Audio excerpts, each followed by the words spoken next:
네, 사랑하는 여러분 안녕하세요. 고린도 교회 우리의 거울 오늘 12번째 강의 시간입니다. 고린도 교회 우리의 거울 강의는 이제 다음 주 강의가 마지막 강의 13번째 시간이 되겠습니다. 오늘 강의의 범위는 고린도 후서 8장에서 10장입니다. 고린도 후서 8장에서 10장입니다. 오늘의 제목은 바울의 마지막 변호입니다. 바울의 마지막 자기 변호입니다.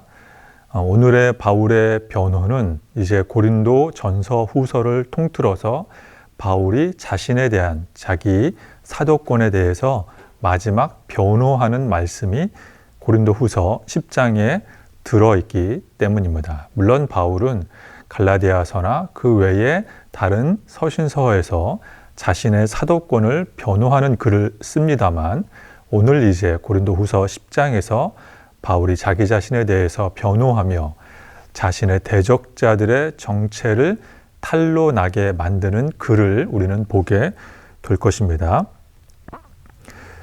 오늘 바울은 고린도 교회를 칭찬합니다. 그리고 다시 바울은 자신의 사도직을 변호합니다. 어느 정도 고린도 교회가 회개하고 영적인 건강을 되찾았지만 여전히 고린도 교회 내부에서는 바울의 사도직 권위에 대해서 100% 믿지 못하고 의심을 철회하지 못하는 대적자들이 있기 때문에 바울은 고린도 교회를 꾸짖기도 합니다. 동시에 고린도 교회를 따뜻한 말로 위로해 주기도 합니다. 오늘은 먼저 8장과 9장에 나타나 있는 고린도 교회를 향한 바울의 권면의 말씀을 살펴보도록 하겠습니다. 8장과 9장의 핵심 말씀은 고린도 후서 9장 7절에 나와 있는 하나님은 즐겨내는 자를 사랑하신다라는 이 한 요절의 말씀으로 요약할 수 있겠습니다. 그러므로 오늘 12강 고린도 후서 8장을 통해 깨닫게 되는 교훈 첫 번째는 사랑은 실천하는 것입니다. 사랑은 실천하는 것입니다. 고린도 후서 8장 1절에서 3절 말씀 한번 읽어보도록 하겠습니다. 형제들아, 하나님께서 마게도냐 교회들에게 주신 은혜를 우리가 너희에게 알리노니 환난의 많은 시련 가운데서 그들의 넘치는 기쁨과 극심한 가난이 그들의 풍성한 연보를 넘치도록 하게 하였느니라. 내가 증언하노니 그들이 힘대로 할 뿐 아니라 힘에 지나도록 자원하여. 여기 보면 이제 바울이 형제들아 라고 말하면서 바울이 새로운 주제를 다룰 때, 새로운 주제를 시작할 때 말하는 관용 후 형제들아 라는 지금 표현이 나왔습니다. 바울이 지금 새로운 주제를 다루는데 그것은 바로 1세기 당시에 기근과 가난으로 신음하는 예루살렘 교회에 대한 헌금하는 것, 연보를 모으는 것에 대해서 바울이 말하려고 하기 때문입니다. 바울이 그래서 지금 고린도 후서를 기록한 마게도냐 지역에서 바울이 지금 글을 쓰고 있습니다. 바울이 마게도냐 교회들에게 하나님께서 은혜를 주셨다라고 하는데 그 은혜가 무엇이냐면 바로 연보를 넘치도록 하게 하는 것이 하나님이 이 마게도냐 교회에 베푸신 은혜다라고 말하고 있습니다. 그런데 이 마게도냐 교회가 예루살렘 교회를 향하여 연보를 베풀 때 그 교회가 평안하거나 아무 문제 없는 가운데 연보를 한 것이 아니라 마게도냐 교회 역시 많은 시련과 극심한 가난이 동반된 상태가 일상이었지만 마게도냐 교회 안에 문제가 해결되지 않은 상태였지만 마게도냐 교회는 본인들보다 더 어려운 예루살렘 교회를 위해 연보하기에 힘썼다라고 말하고 있습니다. 그래서 오늘 고린도 후서 말씀에 보면 내가 증언하니 그들이 힘대로 할 뿐 아니라 힘에 지나도록 마게도냐 교회가 연보하는데 자원하고 있다라고 바울이 고린도 교회에게 마게도냐 교회의 모범적인 헌금 생활을 알려주고 있습니다. 그들은 환난의 많은 시련 가운데 있습니다. 극심한 가난이 마게도냐 교회를 둘러싸고 있습니다. 그럼에도 불구하고 마게도냐 교회는 자신들도 힘들고 어렵지만 본인들도 가난하지만 그러나 지금 자기들보다 더 어려운 예루살렘 교회를 위해 힘에 넘치도록 연보에 참여하고 있습니다. 이것을 바울은 은혜다라고 말합니다. 그런데 사랑하는 여러분, 이 지점에서 한 가지 말씀드리고 싶은 것이 있습니다. 지금 제가 이 영상 강의를 듣는, 책별 강의를 시청하는 분들에게 헌금을 강요하는 것이 결코 아니라는 말씀을 드리고 싶습니다. 오해하지 마시길 바랍니다. 제가 지금 책별 성경 공부를 시청하는 분들에게 헌금에 대해서 강조하는 것이 아닙니다. 헌금 이야기를 들으면 부담 갖는 분들도 분명히 계실 것입니다. 저는 제 개인적인 성격상 어떤 누군가에게 어떤 물질적인 청탁을 하거나 재정적인 그런 부탁을 하는 것에 대해서도 굉장히 사실은 힘들어하고 곤란해하는 좀 성격이기도 합니다. 하지만 그럼에도 불구하고 성경에서 이 연보, 헌금에 대해서 기록하고 말하고 있기 때문에 우리가 이 부분을 그냥 모른 척하고 넘어갈 수는 없습니다. 그래서 성경에 기록되어 있는 부분이기 때문에 우리가 다루려고 합니다. 조심스러운 마음으로 다루려고 합니다. 그래서 이 부분에 대해서 우리는 한 번쯤은 경청할 필요가 있습니다. 지금 마게도냐 교회는 아무 문제 없는 것이 아닙니다. 평안한 것이 아닙니다. 기근과 가난을 체험 중이지만 예루살렘 교회에 연보하는 것이 그들도 힘이 들지만 예루살렘 교회를 위해 물질과 재정을 모으고 있습니다. 바울은 이것이 하나님께서 교회에게 베풀어 주신 은혜라고 말하고 있습니다. 그래서 바울도 이 은혜에 동참하라고 고린도 교회에게 촉구하며 권면합니다. 그리고 바울은 이제 마게도냐 교회에서 고린도 교회로 세 사람을 파송할 것이다 라고 말합니다. 고린도 교회에서 준비한 헌금을 가져와서 예루살렘 교회로 전달하기 위해서 세 사람을 파송할 것이다. 그 중에 한 사람이 고린도후서 8장 16절에 나와 있는 디도. 그래서 디도의 이름이 나옵니다. 디도가 이제 더욱 간절함으로 자원하여 너희 고린도 교회로 나갈 것이다 라고 바울이 말하고 있습니다. 그리고 그 외에 그와 함께한 그 형제, 아마도 디도의 친형제일 가능성이 있습니다. 이름이 나와 있지 않은 또 다른 형제, 또 22절에 보면 우리와 함께한 또 다른 형제, 그래서 총 3명의 사절단을 이제 바울이 마게도냐에서 다시 고린도로 파송하여 이제 예루살렘 교회를 위해 고린도 교회가 모아둔 연보를 이 세 사람이 가지러 가겠다라고 말합니다. 1세기 당시에 예루살렘 교회는 흉년으로 힘들었습니다. 마게도냐 교회 역시 지금 힘듭니다. 그러나 예루살렘 교회가 더 힘이 들고 예루살렘 교회는 1세기 헬라 로마화된 지역에 퍼져 있는 교회의 어머니 교회이기 때문에 연보에 참여하고 있습니다. 바울은 고린도 교회의 이 사랑의 진실함을 증명하려면 연보에 참여해야 한다라고 권면을 합니다. 그래서 8장 8절 말씀에 보면 내가 명령으로 하는 것이 아니다 라고 말하고 있습니다. 사랑의 진실함을 증명하기 위해서 연보에 참여해야 한다라고 바울이 말하고 있습니다. 사랑의 진실함을 증명하기 위해서. 그렇습니다. 사랑하는 여러분, 우리가 누군가를 사랑한다고 했을 때 그것은 행동이 뒤따라 와야 하는 것입니다. 행동이 뒤따르지 않는 사랑은 참 사랑이라고 말하기 어렵습니다. 말로는 사랑한다고 하면서 행동은 미워하는 행동을 한다면 그 사랑한다는 말을 들은 대상자는 헷갈릴 것이고 심한 경우에는 정신착란을 일으킬 수도 있습니다.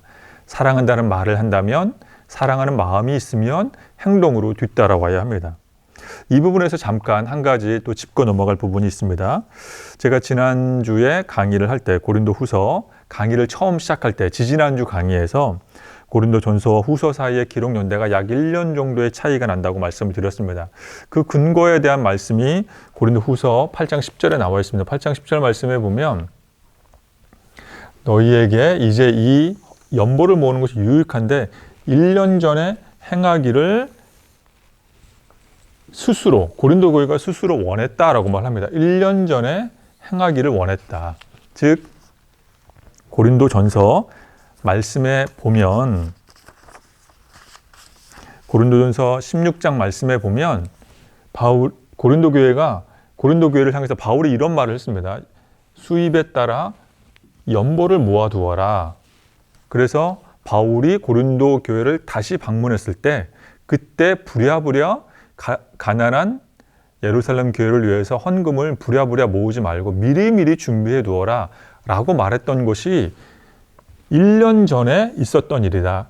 그래서 이 헌금에 대해서 이미 바울은 1년 전부터 고린도 교회에게 부탁을 하였고, 고린도 교회도 이 일에 대해서 기뻐하는 마음으로 스스로 자원하여 이제 헌금을, 예루살렘 교회를 위한 헌금을 준비하였던 것입니다. 그래서 고린도 전서와 고린도 후서 사이에 이 시간적 간극이 한 1년 정도라고 보는 것입니다. 이런 부분들도 우리가 성경을 놓치지 않고 유심히 살펴보면 성경을 보면서 소소하고 즐거운 재미를 찾을 수가 있습니다. 다시 이제 본문의 내용으로 넘어와서 우리는 사랑은 실천해야 한다는 말씀을 드렸습니다. 사랑은 실천해야 합니다. 사랑은 말로만, 글로만 하는 것이 아니라 행동으로 보여주어야 합니다. 그래서 바울은 진실된 사랑을 교회에 증명해야 한다. 교회는 진실된 사랑을 증명해야 한다라고 말합니다. 그것이 은혜다라고 바울이 고린도 후서 8장 1절에서 말하고 있습니다. 하나님이 교회에게 주신 은혜, 바로 사랑의 진실됨을 증명하는 것입니다. 이런 이야기가 있습니다. 아마 많은 분들이 들어보셨을 만한 예화입니다. 부끄러움 많은 한 총각이 있었습니다. 부끄러움 많은 한 노총각이 이웃 마을에 곱고 아리따운 어떤 이제 젊은 청년 자매를 흠모하게 되었습니다. 본인의 이 마음을 고백하고 싶었습니다. 그래서 이제 연애 편지를 써서 이웃 마을의 아리따운 청년 자매에게 편지를 써서 발송하기 시작했습니다. 이 부끄러움 많고 내성적인 이 청년은 이제 우편부의 도움으로 본인의 사랑의 마음을 담은 연애 편지를 우편 배달부를 통하여 이웃 마을 아가씨에게, 이웃 마을 청년 자매에게 배달을 하게 되었습니다. 그리고 1년의 시간이 지났습니다. 이웃 마을의 그 아리따운 청년 자매가 드디어 결혼한다는 소문이 온 마을에 퍼지게 되었습니다. 그렇다면 사랑하는 여러분, 이웃 마을의 그 아리따운 청년 자매는 누구와 결혼하게 되었을까요? 네, 그렇습니다. 여러분 많이 예상하신 것처럼 연애 편지만 보낸 이 청년과 결혼한 것이 아니라 이 편지를 배달한 우편 배달부와 결혼하게 됐다는 이야기입니다. 왜냐하면 우편 배달부가 매일 연애 편지를 그 아리따운 아가씨에게 전달하면서 많은 만남이 이루어졌고 많은 접촉이 이루어졌고 둘은 서로 사랑하게 되어 결혼에 꼴이 나게 된 것입니다. 왜냐하면 사랑은 실천하는 것이기 때문입니다. 아무리 사랑하는 마음이 있어도 그것을 표현하거나 실천하거나 몸소 행동으로 옮기지 않으면 그 대상자는 사랑을 받는지 사랑을 받지 않는지 잘 모르기 때문입니다. 그래서 사랑은 행동에 옮기는 것이 참 사랑입니다. 그래서 우리 예수님께서도 저와 여러분을 사랑하시기 위해 십자가에 자신의 생명을 내어 주신 것입니다.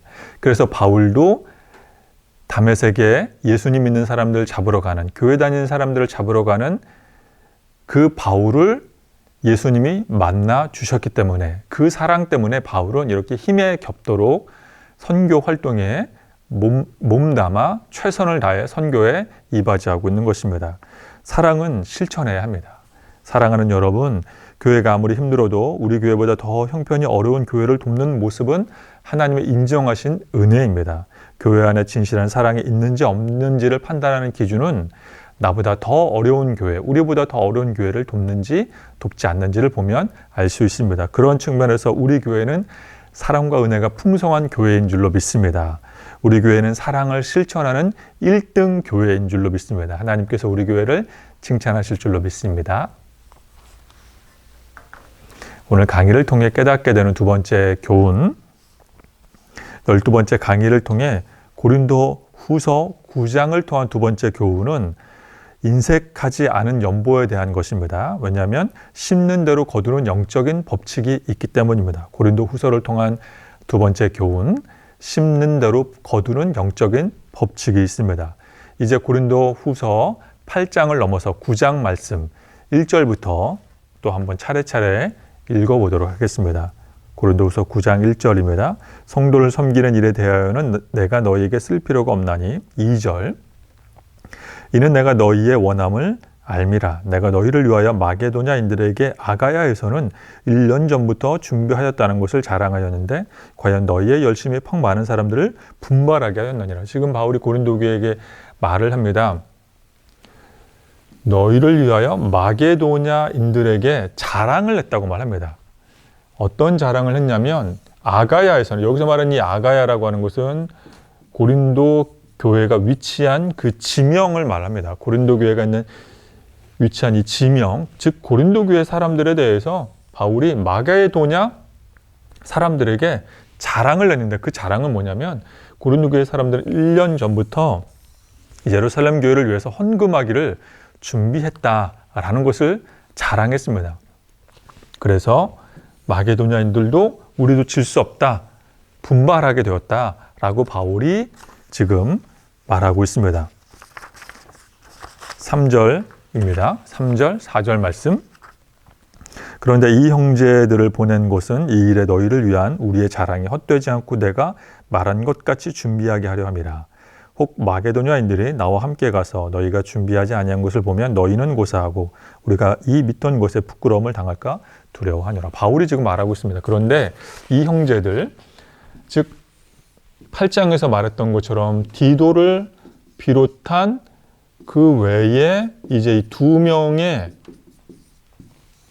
헌금을 조달할 사람들을 보낼 텐데, 그런데 이 고린도 교회를 위해서 바울이 자랑한 것들, 고린도 교회가 1년 전부터 예루살렘 교회를 위해 열심히 헌금을 모으고 있다는 이 자랑이 헛되게 될까 바울이 두렵다라고 말하고 있습니다. 혹시라도 바울이 이 마게도냐 교회 사람들과 함께 고린도에 갔을 때 이 예루살렘 교회를 위한 헌금이 고린도 교회 사람들이 준비하지 않았다면 큰 낭패와 창피를 당할까 바울은 두렵다라고 말하고 있습니다. 그렇습니다. 사랑하는 여러분, 바울은 이제 고린도 교회를 향하여 자신의 솔직한 마음을 글로 표현하고 있습니다. 고린도 교회에 이제 이 헌금에 대해서 봉사할 사역자들을 파송을 했는데 빈손으로 돌아오게 될까 봐 부끄럽다, 두렵다라고 말합니다. 바울은 그래서 고린도 교회를 향하여서 이 연보하는 것에 대한 3가지 큰 원칙을 가르쳐 주고 있습니다. 첫 번째, 미리 준비해야 한다. 2번째, 억지가 아니라 마음에 우러나오는 진심으로, 마음에서 우러나오는 마음으로 정해서 헌금해야 한다. 3번째, 인색함으로 하지 않고 즐겨내는 마음으로 해야 한다.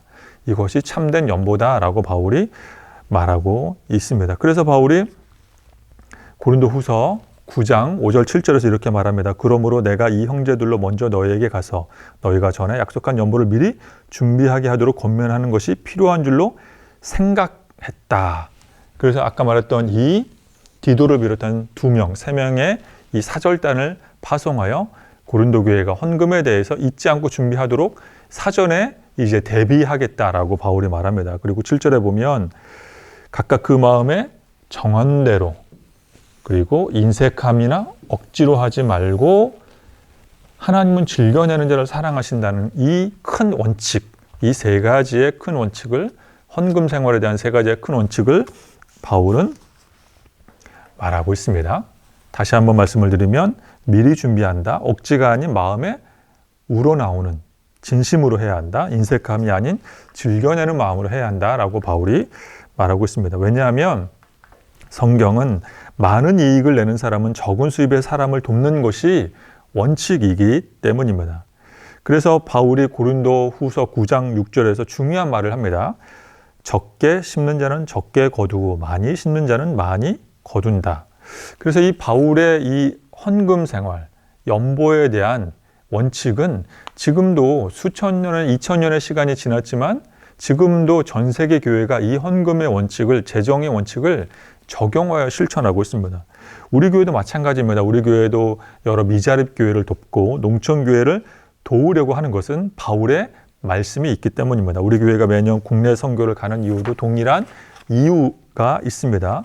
우리 교회가 10년이 넘도록 진도 선교, 구례 선교를 하였고 또 이제 작년부터 강원도 선교를 가는 이유가 바로 이런 원칙이 있기 때문입니다. 우리가 해외 선교사님들이 개척한 교회를 돕는 이유가 바로 이런 이유가 있기 때문입니다. 적게 심는 자는 적게 거두고 많이 심는 자는 많이 거두는 영적인 법칙이 있기 때문입니다. 심는 대로 거두는 놀라운 법칙이 있기 때문입니다. 많이 거둔 사람은 적게 거둔 사람을 도와주어야 합니다. 그래서 고린도후서 8장 14절에서 보면 너희의 넉넉한 것으로 그들의 부족한 것을 보충하라. 그들의 넉넉한 것으로 너희의 부족한 것을 보충하여 균등하게 하라 라고 바울은 말하고 있습니다. 바울은 인색함으로나 억지로 하지 말고 하나님은 즐겨내는 자를 사랑하시는 하나님이다. 그래서 심는 대로 거둔다 라는 이 원칙을 바울은 말하면서 많이 심으면 많이 거둘 것이고 적게 심으면 적게 거둘 것이다. 이 영적인 법칙에 대해서 바울은 말하고 있습니다. 사랑하는 여러분, 제가 목회를 하면서 저는 이런 법칙, 영적인 원리가 적용되는 것을 실제 많이 경험하였습니다. 제가 젊은 목회자이지만 그래도 20대 시절부터 이제 교육 전도사로 교회를 섬기며 이제 이렇게 하나님의 일을 감당한 게 20년이 지났습니다. 제가 20년이 지난 목회 경험, 이 길지 않은 이 짧은 이 시간 동안 제가 보아온 목회 현장에서는 심는 대로 거두는 법칙이 그대로 나타나는 경우를 저는 종종 보았습니다. 그래서 자립교회가 미자립교회를 도울 때 하나님께서 자립교회에게 은혜를 베푸신 것을 보았고, 또 목회자가 자신의 생명을 소진하면서까지 교회를 돌보면 교회가 성장하는 것을 보았습니다. 목회자와 성도 사이에, 성도와 성도 사이에, 목회자와 또 목회자 사이에, 목회자와 황교직 사이에 사랑의 씨앗을 심으면 사랑의 열매를 거두는 것을 많이 보았습니다. 심는 대로 열매를 맺히게 만드는 하나님의 이 놀라운 영적인 법칙을 저는 많이 보았습니다. 그래서 목회는 너무너무 두려운 것이구나 라는 것을 저는 깨닫게 되었습니다. 얼마나 나는 부족한가 라는 것을 또 다시 한번 절감하게 되었습니다. 목회는 참 두렵습니다. 그러므로 사랑하는 여러분, 심는 것에 인색하지 않은 우리 모두가 되기를 간절히 소망합니다. 사랑의 씨앗을 많이 심어서 많은 열매를 맺어 하나님께 칭찬받는 우리 모두가 되기를 원합니다. 인색하지 않은 연보를 하여 바울이 고린도 후서 9장에서 말한 것처럼 하나님의 칭찬을 받는 저와 여러분 되기를 간절히 축원합니다. 이제 바울은 고린도 교회를 향한 권면과 질책을 넘어서 이제 바울은 10장으로 넘어가 자기 자신에 대해서 변호하는 말씀을 이제 다루고 있습니다. 오늘 12강 고린도 후서 10장을 통한 세 번째 교훈은 바울의 대적자들이 나옵니다. 바울은 고린도 후서 10장에서 바울의 대적자들의 정체를 탄로나게 만듭니다. 이제 고린도 후서 10장이 바울이 고린도 전서 후서 전체에서 자기 자신에 대해서 변호하는 마지막 본문 말씀입니다. 12강을 통한 세 번째 교훈 고린도 후서를 통하여 바울은 자신의 대적자들의 모습을 이제 기록에 남겼습니다. 고린도후서 10장 말씀 2절 말씀부터 한번 보도록 하겠습니다. 또한 우리를 육신에 따라 행하는 자로 여기는 자들에 대하여 바울은 자신의 대적자들의 정체, 우리를 육신에 따라 행하는 자로 여기고 있다라고 말하고 있습니다. 또 7절 말씀입니다. 너희는 외모만 보는도다. 바울의 외모만 보고 판단한다 라고 지금 바울이 말하고 있습니다.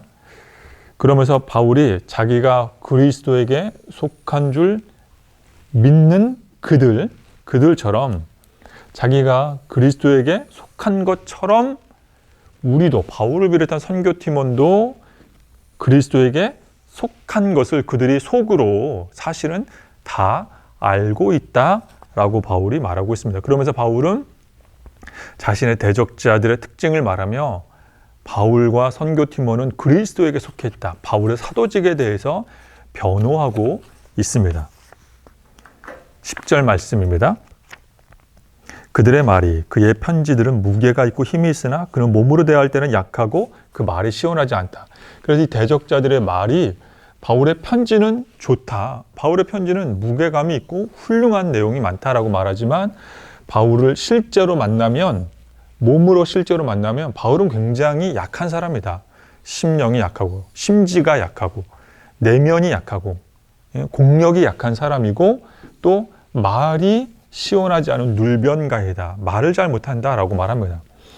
그리고 그들의 정체는 사실 한마디로 무엇이냐면 남의 수고를 가지고 자랑하는 사람들이다. 바울은 그들의 정체는 사실 자기들이 수고한 것 아니라 남의 수고를 자기 것인 양 호도하는, 자랑하는 사람들이다 라고 말합니다. 그래서 바울이 대적자들의 정체를 이렇게 몇 가지로 정리합니다. 육신에 따라 행동한다라고 비판을 하고, 바울은 외모가 형편이 없다고 비판을 하고, 편지는 훌륭하지만 실제로 바울은 겁이 많고 약한 생각, 심지가 약한 사람. 마지막으로 바울은 말을 잘 하지 못한다라는 이 바울의 대적자들의 정체를 대략 4가지 정도로 바울이 이제 고린도 후서 편지 글에 남겨두었습니다. 그래서 지금 여러분이 보시는 이 그림처럼 바울의 등 뒤에서 가시로 찌르는 사람들, 바울의 등 뒤에서 시퍼런 칼날로 비수를 꽂는 사람들, 바로 그들이 바울의 대적자들이다. 그들 때문에 바울의 사도 고난이 흔들리고 있다라고 말하며, 바울은 나는 그들이 말하는 것처럼 그런 사람이 아니다. 그들은 남의 수고를 가지고 자랑하는 무리일 뿐이다 라고 바울이 말합니다. 15절 말씀처럼. 그러나 바울은 나는 그리스도에게 속한 사도이다. 바울은 자신의 사도직을 변호하고 있습니다. 그러면서 바울은 자신이 이렇게 오해를 받아도 선교하는 그 목적, 그 의의가 여기에 있다고 말합니다. 내가 이렇게 그들에게 공격을 받아도 선교를 하는 목적은, 그 의의는 고린도 후서 10장 4절 5절에 나와 있습니다. 우리의 싸우는 무기는 육신에 속한 것 아니요 어떠한 견고한 진도 무너뜨리는 하나님의 능력, 모든 이론을 무너뜨리는 우리의 무기. 우리가 이렇게 선교하는 이유는 5절 말씀, 하나님을 아는 것을 대적하여 높아진 것을 다 무너뜨리고 그런 모든 생각을 사로잡아 그리스도에게 복종하게 하기 위해서 하는 것이 바울의 선교의 목적이다. 바울 선교의 의미이다 라고 바울이 말합니다. 하나님을 대적하는 모든 생각들을 무너뜨려서 그것들을 사로잡아 그리스도에게 복종하게 만드는 것이 바울 선교의 최종 목적이다 라고 말합니다. 그래서 바울은 이 선교가 마치 고대 세계에서 두 나라가 전쟁을 할 때 상대편의 성곽을 무너뜨리듯이, 상대편의 중요 성곽을 무너뜨려야 전쟁에서 승리하는 그 전쟁 이미지를 차용하여서 선교도 이와 똑같아. 바울의 선교도 이제 하나님을 대적하여 높아진 것들을 무너뜨리고 그 높아진 생각들을 사로잡아 그리스도, 개선장군이신 그리스도에게 사로잡아 복종하게 만드는 것이 선교의 목적이다라고 말합니다. 더 나아가 바울은 고린도 교회를 따뜻하게 위로도 합니다. 너희는 외모만 보는도다.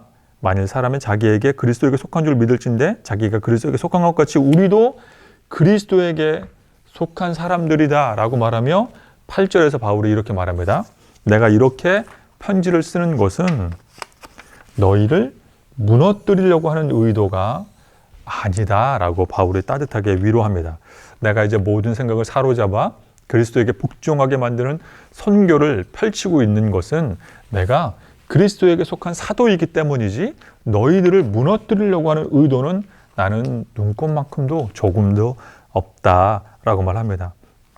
바울은 나의 사도직은 그리스도에게 속해 있을 뿐이다 라고 말합니다. 바울의 이런 글들을 보면 참 바울은 마음이 따뜻하고 부드러운 사람이구나 라는 것을 깨닫게 됩니다.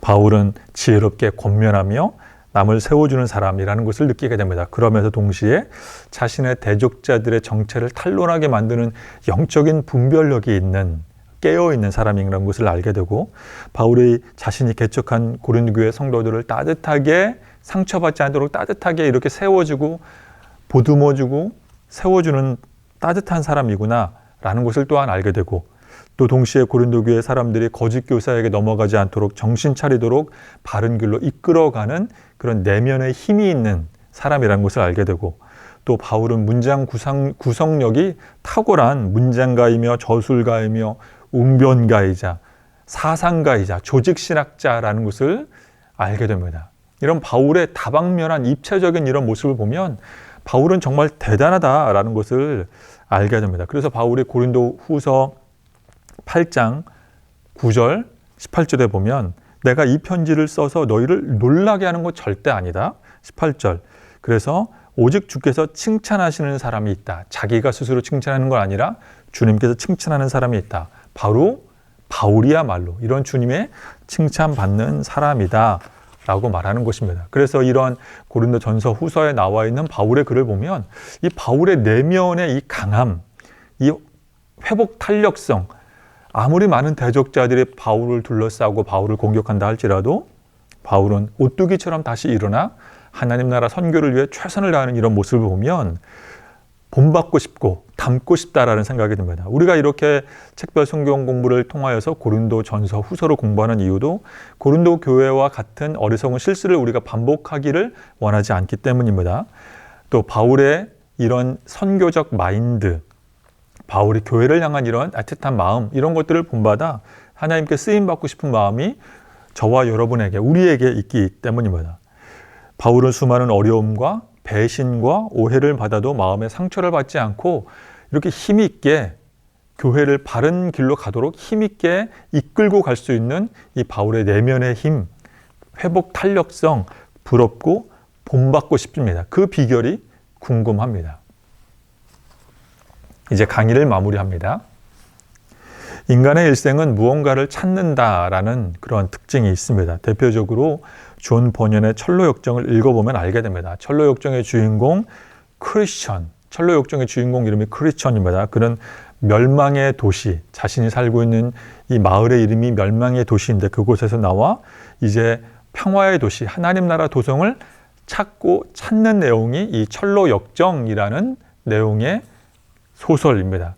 또 역시 철로역정 2부를 보면 주인공 크리스천의 부인인 크리스티아나가 똑같이 남편 크리스천처럼 이제 멸망의 도시를 나와 하나님 나라 도성을 찾는 내용이 철로역정 2부에 나와 있습니다. 우리가 이것을 통해서 알 수 있는 것은 인간은 어떤 영적인 것, 의미 있는 것, 숭고한 목적을 찾아 헤매는 것이 인간의 일생의 특징이다라는 것입니다.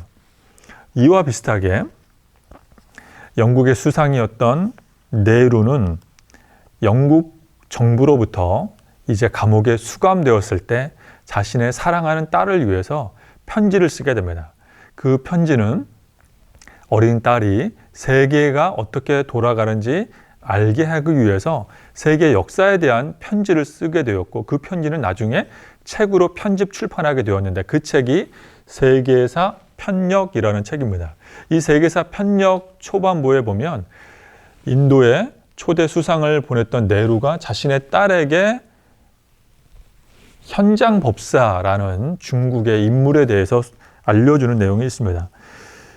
현장법사는 이 중국의 많은 사람들이 무지와 가난 가운데 있어서 중국의 많은 사람들에게 깨우침을 주기 위해서 인도까지 넘어와 사막과 강과 강을 건너 멀고 먼 인도의 날란다 지역까지 찾아와서 불교를 공부합니다. 이 날란다 지역에서 불교를 오랫동안 공부한 이 현장은 이제 불교학의 박사가 되어서 법사라는 칭호를 받고 중국으로 돌아와 많은 중국인들을 불교로 깨우쳤다라는 그런 내용을 이제 세계사 편력에서 네루가 자신의 딸에게 말하고 있습니다. 그래서 현장이란 이 인물이 깨달음을 얻기 위해 찾고 찾았던 것처럼, 깨달음을 얻기 위해 산과 강과 높은 험산 줄령을 넘었던 것처럼, 그래서 이 현장이라는 사람은 항상 깨달음을 얻기 전에 머리에 띠를 뜨고 손에 횃불을 들고 다녔다라고 유명한 내용을 말합니다. 그렇습니다. 우리가 철로역정에서 또 세계사 편력에서 말하는 것처럼 인간은 무언가를 찾고 찾는다는 그런 존재론적인 특징을 가진 사람입니다. 그래서 어떤 이는 맛집을 찾아다닙니다. 어떤 이는 관광 명소를 찾아다닙니다. 어떤 이는 유흥과 쾌락과 성공을 찾아다닙니다. 다시 말해 인간의 일생은 무언가를 찾으려고 합니다. 그것은 우리의 존재론적 특징입니다.